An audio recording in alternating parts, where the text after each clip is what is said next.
Olá, irmãos, tudo bem? Benjamin Netanyahu está nas redes de televisão, nos canais de comunicações, reconhecendo o erro do exército de Israel em matar mais de 40 civis, entre mulheres e crianças. Dos mil e poucos mortos em Israel com um ataque terrorista, mais de 30 mil pessoas já foram mortas pelo exército israelense. Israel está cometendo uma verdadeira chacina contra mulheres e crianças civis inocentes. Inocentes, pelo menos, quanto à culpa dos terroristas de terem vitimado muitos israelitas e estrangeiros no território de Israel. Pois inocente ninguém é. Romanos capítulo 3, 23 diz: todos pecaram, estão destituídos, separados da glória de Deus. Todo homem já nasce com a semente do pecado. Embora nós temos ali uma semente, muitas das vezes nós não podemos perceber se aquela semente ela é de uma laranjeira, de um limão. Embora talvez reconheçamos ser de uma fruta cítrica, não podemos saber exatamente de quais das dezenas de espécies ela é, até plantarmos e nascer. Certo é que sempre nascerá a árvore, o fruto, condizente com a semente, nunca de maneira oposta. Sempre a semente dará sua árvore e dará o seu fruto. Mas muitas das vezes precisamos ver a árvore crescer primeiro. E às vezes ainda assim, os mais leigos, destituídos de experiências espirituais, não terão discernimento para saber que fruto aquela árvore produzirá. Então, também terão que esperar o fruto para saber se é um limão, uma bergamota, uma lima e assim por diante, né? Então, meus amados irmãos, os frutos que Israel vem dando é contra o Senhor e sempre foi. Israel crucificou o seu Senhor, o nosso Senhor, quando ele veio ao mundo. E hoje todos nós somos culpados da morte do Senhor Jesus, porque o Senhor Jesus veio para o mundo, para morrer pelo mundo. João capítulo 3, versículo 16, as escrituras sagradas do nosso amado Pai dirão: e Deus amou o mundo de tal maneira que deu seu único filho, para que todo homem que nele crê não pereça, mas tenha a vida eterna. Como são esses homens? Desde o israelense até os judeus, desde dos pagãos confessam que adoram seus ídolos, até os cristãos confessam que não foram salvos, apenas se filiaram, se membraram à cristandade, a grande casa, a prostituta, relatada em Apocalipse capítulo de número 17. Todos nós somos como o ladrão na cruz. O ladrão na cruz, ele viu o Senhor Jesus ser morto pelos seus pecados. Então, enquanto um, que era um pagão publicamente assumido, zombava e debochava, aquele outro, então, olhou para o Senhor e disse: este nada fez para estar ali, não merece tal sentença. Senhor, lembra-te de mim no teu paraíso. Ele reconheceu merecer a sentença. Quando nós reconhecemos que a sentença do Senhor Jesus deveria cair sobre nós, e nós pedimos pela sua misericórdia, nós então recebemos a sua natureza, a sua salvação. O que nós vemos hoje é milhões de cristãos invocar um Deus do qual eles não conhecem. Eles invocam o Deus de Israel e clamam pela sua ira sobre os inimigos. Eles clamam por ser cabeças. Numa empresa onde eles estão de funcionários, eles querem ser os gerentes, os diretores, ser cabeça e não cauda. Eles clamam pelas promessas de Deus a Israel sobre as suas vidas, não sabendo eles de que espírito eles sois. Toda bênção dada sem sofrimento, ela não pode vir do Senhor Deus, porque a bênção do Senhor Deus ela é regada de um sofrimento. Então, de que espírito nós somos, irmãos? Existem milhares de irmãos agora defendendo Israel nesse ataque bárbaro, defendendo os assassinos do Senhor Jesus. Imagina então agora você perdeu seu filho brutalmente por bandidos e você ir lá no júri defender e dizer não foi eles não são culpados. E você viu o seu filho ser morto brutalmente por esses assassinos. É isso que os irmãos, a igreja hoje faz, porque a igreja, no propósito, no objetivo, ela está alinhada com Israel, que é usar o nome de qualquer Deus, mesmo que seja o cristão, como fez o imperador romano, perdendo as suas batalhas, ele pediu ajuda ao Deus dos cristãos, viu uma luz no céu, atribuiu que aquela luz do céu fora Deus, ganhou a batalha, deduziu ele que foi Deus que ele ajudou, então ele se tornou, entre aspas, cristãos, e começou a matar em nome de Deus, agora nascendo aí, então, a primeira instituição cristã, que é a Igreja Católica, e depois as suas filhas, as protestantes, né? Mas não é esse o Espírito do nosso Senhor Jesus. Vamos ler o que diz as Escrituras sobre o Espírito do nosso Senhor Jesus e como os nossos irmãos verdadeiros viveram e vivem nesse Espírito até a ressurreição dos mortos ou o arrebatamento, a vinda do Senhor. Eles não vivem felizes com a morte dos inimigos de Israel. Eles não vivem felizes. Cada alma para o Espírito do Senhor é preciosa. Não importa se é judia, se é muçulmana, se é africana. O Senhor deu a vida do seu Filho, João 3,16, para que todo homem nele cresça e fosse salvo. Deus amou o mundo todo de tal maneira. Então não há alegria nem contentamento na destruição de dezenas de civis, crianças ali, mulheres. Não há alegria nisso diante do Senhor. O Senhor não participa disso. O Senhor não está dando vitória para Israel. O Senhor não está levando Israel. O Senhor Deus Todo-Poderoso, Pai e ressuscitador do nosso Senhor Jesus Cristo, do Messias prometido, não enviou Israel a fazer isso. Quando Saul foi e deixou vivo o rei e também os animais que Deus mandou matar, Samuel veio em nome de Deus e tirou o trono de Davi, de Saul, e deu a outro, deu a Davi. Porque Samuel perguntou a Saul, o que fizeste? Então Saul disse, eu separei esses novilhos aqui para sacrificar ao Senhor, etc. E Samuel responde, Deus se agrada muito mais com a obediência do que com o sacrifício de animais. Então o que Saul fez foi querer dizer para Deus como segui-lo. Não, Deus, o Senhor não está bem certo, se eu fizer assim vai ser melhor. Só se manifesta na minha vida quando eu precisar do teu poder. Tu é aquele coleguinha da escola, meio burrão, mas é muito forte. Então quando eu tiver em apuros eu te chamo. Mas as decisões quem toma sou eu, sempre sou eu. Então é assim que Israel se manifesta. Toma todas as decisões por conta própria. E quando as consequências vêm, chama o amigão mais forte lá para defendê-la. O amigão vem e defende, pensa pelo menos que é o amigão vindo defendê-la. Às vezes é o próprio Satanás que dá a vitória para Israel.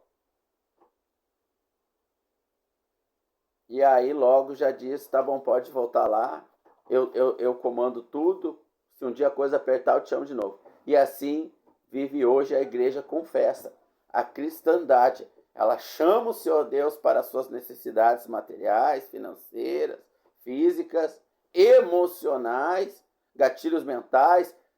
Os cultos são mais palestras de autoajuda, a pessoa sai do culto, nossa, que poder, que força, sair cheio da glória de Deus, da presença de Deus. No outro dia está xingando o colega de trabalho, falando mal do patrão, não aguentando mais trabalhar, não tem alegria, não tem felicidade no emprego que está pedindo para Deus que quer ser cabeça e não cauda. Agora, olha para os nossos irmãos. Pedro, na cadeia, ele estava dormindo, calmo e tranquilo, feliz. Mas antes de receber do Espírito do Senhor, de estar no cumprimento da oração sacerdotal do Senhor Jesus, em João capítulo número 17, Pai, eu oro para que eles sejam um conosco, assim como eu sou um contigo.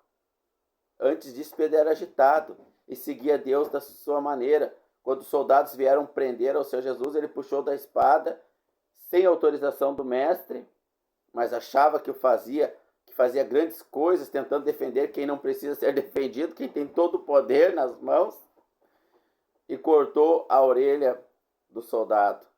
E o Senhor Jesus o repreende, diz: guarda essa espada. Quem da espada vive e da espada morre.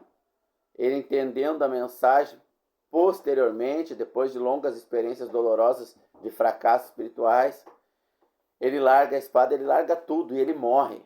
Morre espiritualmente, para que o Senhor Jesus viva nele. Mata o seu espírito, ou melhor, a sua alma, né? A sua natureza humana. Ele mata as suas vontades humanas e deixa que o Senhor Jesus viva nele. Então ele é um homem na paz do Espírito, com os frutos do Espírito Santo manifestos nele. Então, no trabalho que ele está feliz. A família que o Senhor lhe salvou, ele está feliz. A alegria do Espírito é contagiante, ele testemunha da vida de Deus dentro dele, não do poder de Deus apenas. Vamos ver nas Escrituras Sagradas o que está acontecendo nesse mundo e o cenário para o qual se desenrola, preparando a vinda do Cordeiro, mas não mais como um Cordeiro que será imolado, sacrificado pelos pecados do povo, não, mas como justo juiz que virá derramar juízo sobre o mundo.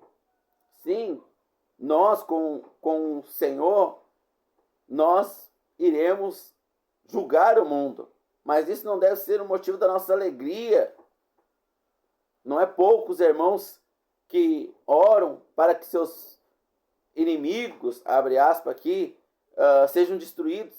Tomara que Deus mate o meu colega de trabalho. Converta ou mata. Isso não é oração de quem está em comunhão com o Senhor. O Senhor não está concordando com essa oração. O Senhor odeia essas orações. O Senhor não tem nada a ver com isso. Aonde o Senhor quer que a gente peça a morte de uma pessoa que nos quer o mal? Antes nós devemos dar a outra face. Antes nós devemos orar como Estevão quando está sendo apedrejado. Senhor, não lhe impute esse pecado. Eu os perdoo, não lhe faça mal. E Estevão seguiu o exemplo de quem? Do Mestre. Quando o Senhor Jesus está na cruz, como ele ora, que testemunho ele dá do amor do Pai. A igreja deve dar o testemunho do amor do Pai e não do poder do Pai. Depois glorificados, depois de Deus, na sua longanimidade, mostrar a sua misericórdia, o seu amor, e por milhares de anos ser rejeitado, então sim, nós com tristeza viremos com o Senhor Jesus destruir o mundo pecador. Mas hoje o Senhor quer expressar o seu amor através de nós. Então o Senhor Jesus na cruz, ele ora ao Pai: Pai, perdoa-os. Eles não sabem o que faz. Ele não ora: Deus, mata de uma vez. Não, irmão.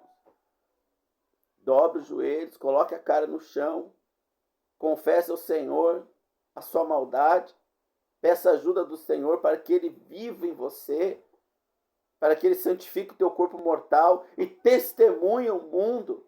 O apóstolo Pedro diz: muitos zombam dizendo: cadê a vinda do Senhor, que Ele nunca vem, que demora é essa? Isso é tudo ilusão. E Pedro continua dizendo: é que Deus, ele é longânimo e misericordioso. Ele é tardio em irar-se. Para Deus um dia como 1000. Ele está esperando ansiosamente que as almas reconheçam seus pecados e aceitem a salvação que Ele amorosamente oferece. É por isso que Ele está demorando. Porque Ele quer que todos venham ao conhecimento da verdade. Está relatado em 1 Pedro capítulo 3. Se não me falha a memória agora. Mas Isaías 53, o Senhor nos traz a natureza de Deus. E não apenas poder qualquer mal tem. Vladimir Putin, o russo, tem poder para matar milhões de pessoas e tem feito. Israel está matando milhares, mais de 30 mil civis mortos, cruelmente, pedaços das pernas voando para tudo que é lado. Você acha que o Senhor está fazendo isso? Mas no passado Israel ele fez. Deus usou Israel, usou. Deus mostrou o poder dele através de Israel no passado. E agora Deus está mostrando seu amor mas só quem morreu pode ter o Senhor Jesus vivendo em si, para então derramar sobre uma humanidade cheia de ódio o amor do Senhor. Hoje a igreja, ela vence os verdadeiros servos do Senhor Jesus, os que andam em espírito e verdade, vencem pelo amor. Criminosos, terríveis, que assinam decretos de morte, caem prostrados no chão e se convertem ao verem o amor dos nossos irmãos, o amor do Senhor Jesus expressado em seu corpo. Não foi assim com Saulo? Paulo, na estrada de Damasco, ele respirava ódios, como fez a igreja católica, como fez a igreja anglicana, luterana, presbiteriana, matou ou assinou decretos, participou da morte de milhares de pessoas, porque essas não se curvaram às suas ordens, querendo converter o mundo à força. Quem não aceitasse morria, cristão matando cristão. O Senhor não participa de nada disso, o Senhor está de fora dessa igreja, como esteve de fora em Israel. Quando o Senhor Jesus veio ao seu povo, o seu povo não o reconheceu. O Senhor Jesus se filiou a qual grupo do seu povo, dos judeus? Aos essênios, aos fariseus, aos saduceus, aos zelotes, aos macabeus? A nenhum. Ele foi para o deserto, de forma ouvir um homem que de forma informal, não dado à liturgia judaica, não era sacerdote, nem sumo sacerdote, ele era um ninguém lá no deserto, vestindo um couro de animal e comendo gafanhoto e mel, e lá o Senhor Jesus foi ouvir a voz de Deus. Deus não falava mais através do seu povo. Hoje Deus, de forma geral, não fala mais através da igreja confessa, da igreja estatal, que se uniu ao mundo, que se casou com o Estado, ou adultera com o Estado. O Senhor não fala através dessa religião cristã, como não falou através do povo judeu quando o Senhor Jesus veio ao mundo. O povo judeu não reconheceu a Deus, não. É nós que ditamos como Deus faz as coisas, é nós que dizemos. Deus é nosso amigo forte, quando a gente precisa, a gente chama ele, mas quem decide as coisas somos nós. E crucificaram o Senhor Jesus. Crucificaram. Quando o Senhor Jesus vier a segunda vez, você acha que vai ser diferente? A igreja não vai reconhecê-lo. Vai desprezar, nós não conhecemos esse não. E não vai subir para a glória. A igreja confessa. Isaías, de número 53. Quando, em Atos capítulo 8, Filipe ele prega para uma multidão, ele era evangelista. Em Atos 6, ele foi escolhido como diácono para ajudar as viúvas, mas ele tinha o ministério evangelístico. Você sabe qual ministério você tem? Qual é a obra que Deus te deu? Você sabe, meu irmão, de verdade? Você chegou a esse nível, a tal ponto de morrer para si, não estar mais vivo, podendo então identificar o ministério de Cristo vivo em você para fazer a obra de Deus? O Senhor Jesus ora em João capítulo 17, Pai, devolva-me a glória que eu tinha contigo, porque eu fiz a obra que me deste. A glória que Deus tem para nós lá no céu está relacionada a fazermos a obra que Ele nos deu. Então, Felipe, ele, um dos diáconos escolhido em Atos 6, tinha um ministério evangelístico. Ele está pregando, o Espírito Santo vem a ele e fala, vai para o deserto pregar para uma alma só. Lá no deserto havia um homem lendo as escrituras, o eunuco da rainha Candace. E esse homem lendo em Atos 8 as escrituras, ele não entendia as escrituras, mas ele tinha o espírito certo. O seu espírito se dobrou e reconheceu, eu não sei nada, mas eu quero conhecer o Deus verdadeiro.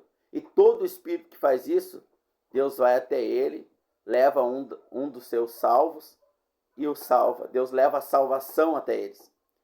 Esses são aqueles que estão retardando a vinda do Senhor.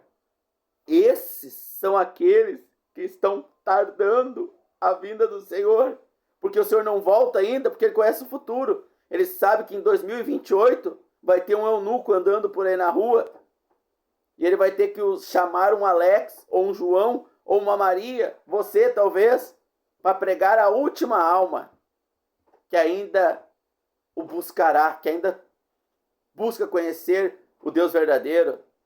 E quando essa última alma ouvir esse evangelho, ela vai crer. E ela vai ser salva. Então o Senhor volta. Isso pode ser em 2025, 6, 2050, 2030. Então quando Pedro relata que Deus ele não está demorando, mas ele é longânimo, ele ama as almas.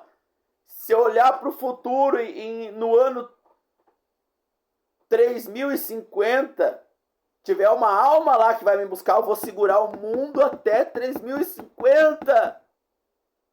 Esse é o amor de Deus pelas almas, João 3,16. Deus lança a ira e o poder dele, mas não com alegria. É uma necessidade, não uma alegria. Não é eu tô beiçudo com meu vizinho, com meu colega de trabalho, Deus salva ou mata. Não! É Estevão sendo apedrejado, esse é o Espírito de Deus, em Atos 7. Senhor, eu estou morrendo aqui pelos meus inimigos, mas eu não sou inimigo deles. Eles me odeiam, mas eu os amo. Não leve em conta esse pecado. Esse é o espírito da igreja, do corpo de Cristo, porque Cristo está nela. Mas são alguns gatos pingados espalhados pelo mundo. A expressão conhecida, dita por igreja hoje, não manifesta o Espírito de Deus. Faz decretos para matar. Tanto Israel, a nação, no passado, quando Jesus veio ao mundo, e hoje ainda, como a igreja atual.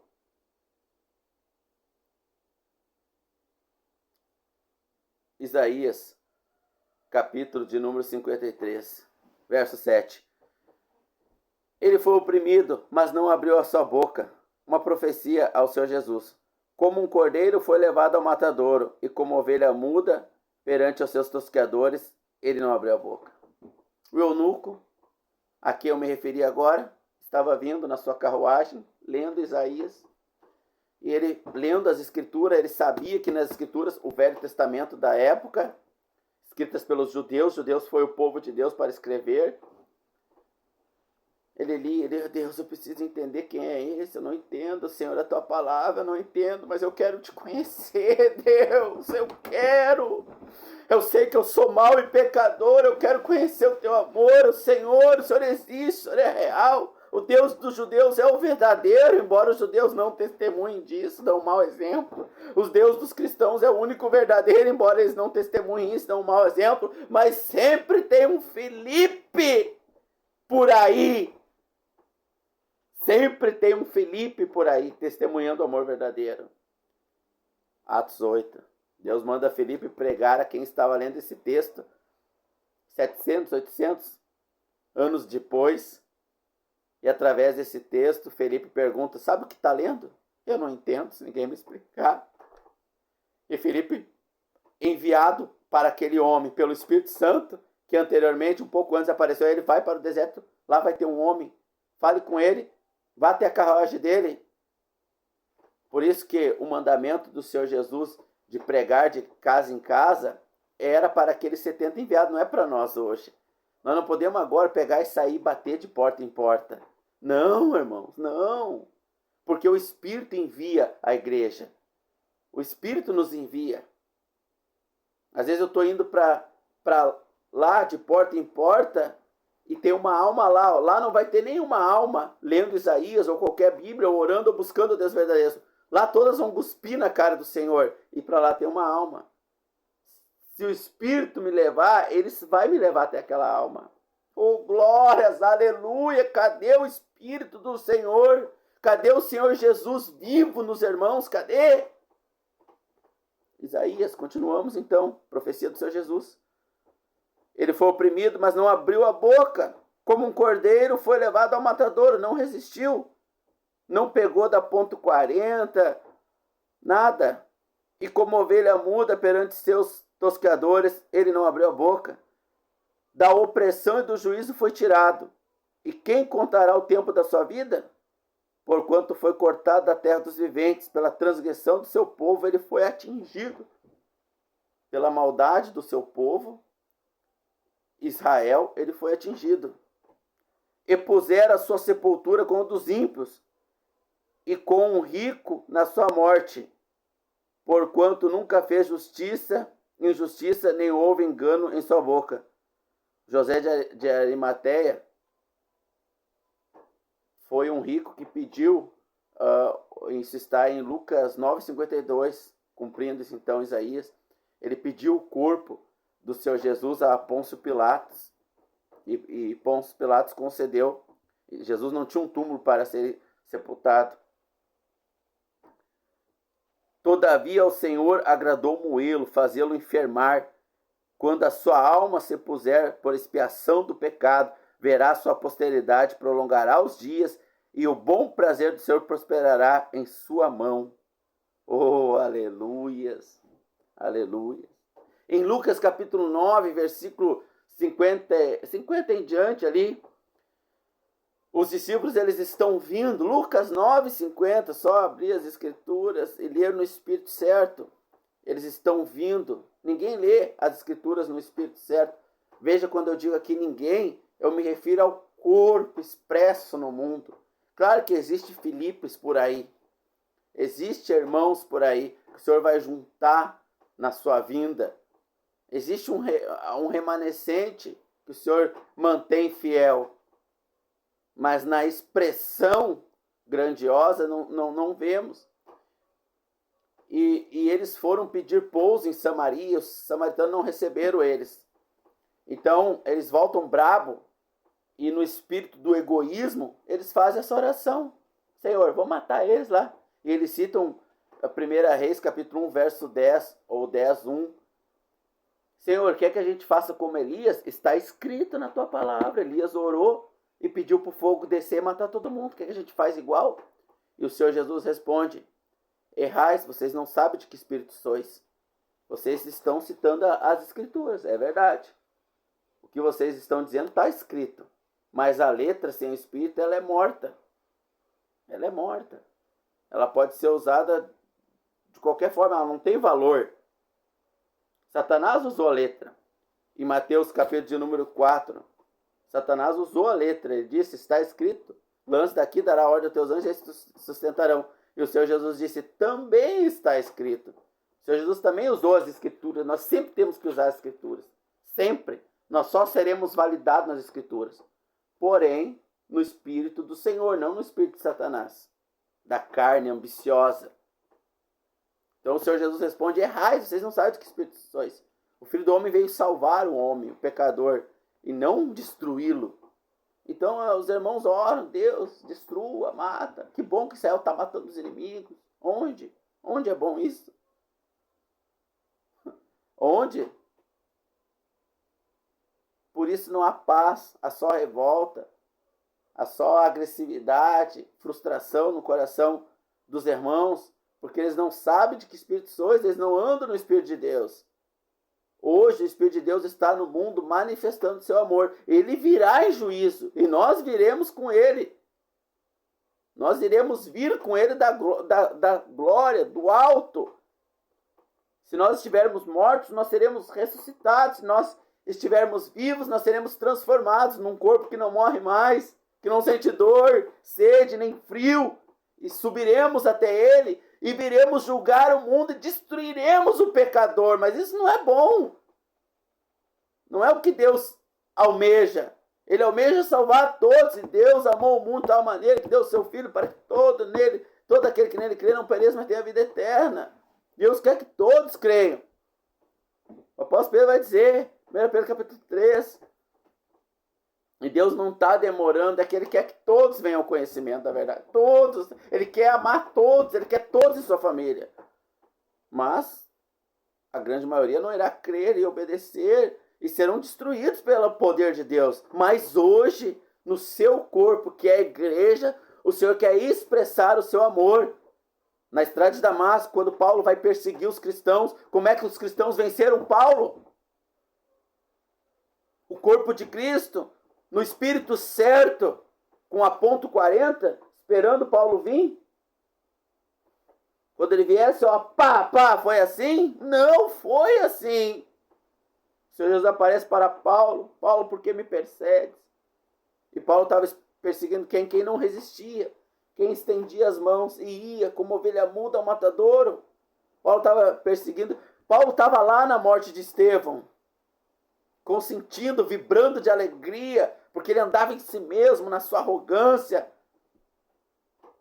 mas usando a palavra de Deus. Ele era um fariseu. Nós não somos ninguém comparado ao apóstolo Paulo. Ele era um conhecedor nato. Ele era um exímio conhecedor, um mestre na lei e nos profetas, criado aos pés de Gamaliel.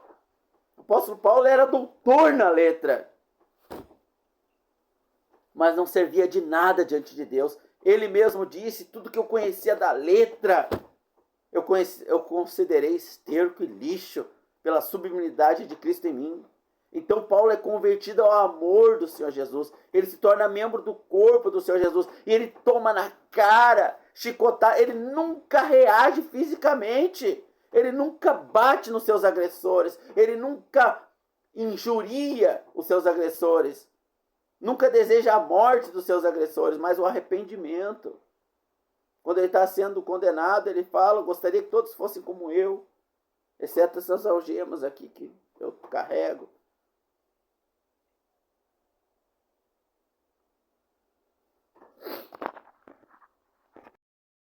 Então, amados irmãos, o que Israel está fazendo é uma nação de pecadores. Não é a nação ainda juntada por Deus. Israel será juntada por Deus. E Israel causará, segundo as profecias bíblicas, que agora não é o tema aqui. O tema aqui é o Espírito do Senhor em nós. Mas Israel, ele segundo as profecias bíblicas, ele será uma nação e o mundo todo odiará Israel. E quando Israel, na sua arrogância, estiver sendo destruída pelo mundo, não tiver mais chance alguma, estiver sendo massacrada, então eles irão clamar ao verdadeiro Deus, e Deus virá. E Deus virá salvar Israel. Mas isso é um outro assunto, irmãos. O que Israel está fazendo não tem nada a ver com Deus. O que a igreja faz não tem nada a ver com o Senhor Deus. Em Apocalipse capítulo 17, a atual igreja ela é mencionada de que forma? Vamos ver o que as escrituras dizem em Apocalipse capítulo número 17, para os irmãos que têm interesse na palavra do Senhor e querem andar no Espírito de Cristo, o Cordeiro, o cabeça da igreja. Apocalipse capítulo de número 17, verso 1.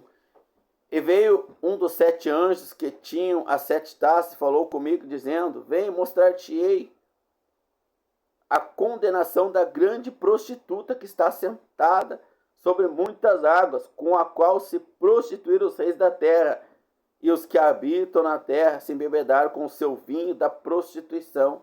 Então a grande prostituta é o sistema religioso, a igreja cristã atual, nascida no imperador romano, e Roma será vivificada, ela será reavivada, será um grande império de novo. E a igreja ela induziu os homens ao erro, ao pecado. Ela se prostituiu com os reis da terra, se filiou ao Estado. A igreja confessa, a qual o Senhor Jesus dirá: eu não vos conheço. Lembra que ele chamará as 10 virgens, 5 ficarão, 5 subirão. Então a igreja hoje, ela é a igreja de Laodiceia, que se diz rica, próspera, Deus é comigo, nós vamos conquistar o melhor dessa terra, nós vamos ser milionários, nós vamos ter tudo aqui nesse mundo, o Senhor nem precisa voltar, tá bom? E o Senhor Jesus responde a essa igreja nas 7 cartas às igrejas: eis que diz, sou rico, e eu te digo, eis que tu é pobre, miserável. Diz, eu tudo vejo, eis que te digo que tu é cega. Aconselho-te que compre de mim colírio para ungir os teus olhos. Então hoje a instituição religiosa cristã chegou nesse ponto, o Papa aí realizando o ecumenismo aí, querendo unificar as religiões. Já há um templo onde as 3 principais religiões do mundo, as 3 religiões abraâmicas, estão unidas nesse templo. Então as pessoas podem ir lá e adorar lá o seu Deus, seja cristão, seja judeu, ou seja muçulmano, que são as 3 ramificações de Abraão: o judaísmo, o cristianismo e o islamismo. mas também não cabe aqui agora estendermos nada sobre isso. Irmãos, o Espírito do Senhor Jesus é de amor e de perdão, não de vingança e poder. Neste momento, nós somente expressamos o amor de Deus. É só você ler Atos 6, Atos 8, Atos 10, só você ver os apóstolos estendendo as mãos e não reagindo às ofensas dos seus ofensores. Isaías se cumpre até os dias de hoje no corpo do Senhor Jesus. Um dia ele virá em juízo e poder, e nós viremos com ele. Mas até lá, aguardamos e mostramos ao mundo o amor do nosso Deus. E muitas almas serão salvas. E o Espírito dele nos guiará à casa, ao ônibus, ao shopping, ao lugar onde tem uma alma. E essa vai aceitar automaticamente, porque quando o Espírito nos guia, aquela alma está pronta para receber o Evangelho. E ela vai aceitar a nossa pregação, porque o nosso Espírito já está chamando ela lá. O nosso Espírito, que é o Espírito de Deus em nós, é o mesmo que está nela. E seremos uma unidade, um só com o Pai, que eles sejam um conosco, assim como eu sou um contigo. Deus nos abençoe, irmãos. Deus nos abençoe.